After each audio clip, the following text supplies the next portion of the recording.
which team in the NFL has the best shot at going from last place in their division to first, going worst to first in 2026.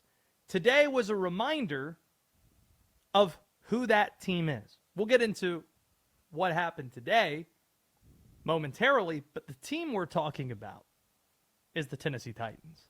The Titans are the NFL's dark horse that could take the largest leap this season. Because just look at the blueprint that was set before them by the New England Patriots this past year. They're trying to recreate that. They're looking at the coach they shouldn't have let walk in Mike Vrabel, and they're thinking to themselves, well, let's try to find the next Mike Vrabel. Let's try to recreate what he just did in New England in Nashville. Remember, New England was a bottom 5 team in the league at this time a year ago. They fired their coach, brought in a defensive-minded retread, and they were a team with a young, promising quarterback entering his second season in the league. That is precisely where the Tennessee Titans are. They're picking fourth.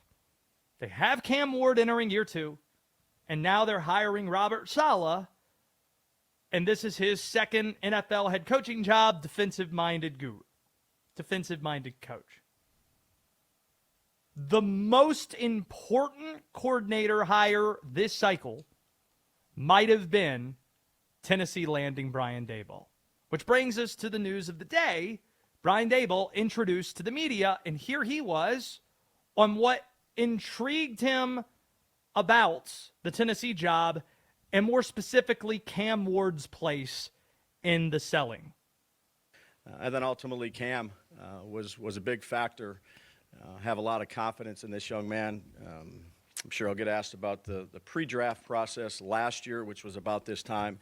Had a lot of touch points with him, meetings, 30 visits, going down to Miami, dinner with him and his family. So there was a good relationship built up leading up to the draft. The Giants had a top 3 pick in the draft, so you have to do your due diligence in case Cam Ward isn't going number 1 to Tennessee. So Brian Daboll spent time with Cam Ward. And let's not forget, Brian Daboll helped Josh Allen, helped Jackson Dart get their careers off the ground. And he's essentially the head coach for the offense, which Robert Saleh lacked. With respect to Nathaniel Hackett in New York, Brian Daboll, a significant jump up from that in terms of your offensive coordinator quality. Here's more from Daboll on the importance of his head coaching experience now as an offensive coordinator. Yeah, well, I would say this. I have a tremendous amount of respect for the job that Robert has to do from being in that.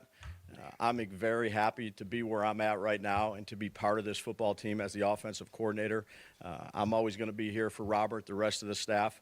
But, that's a hard chair to sit in, and having some experience sitting in it will help me relative to being the best teammate I can be for this staff. And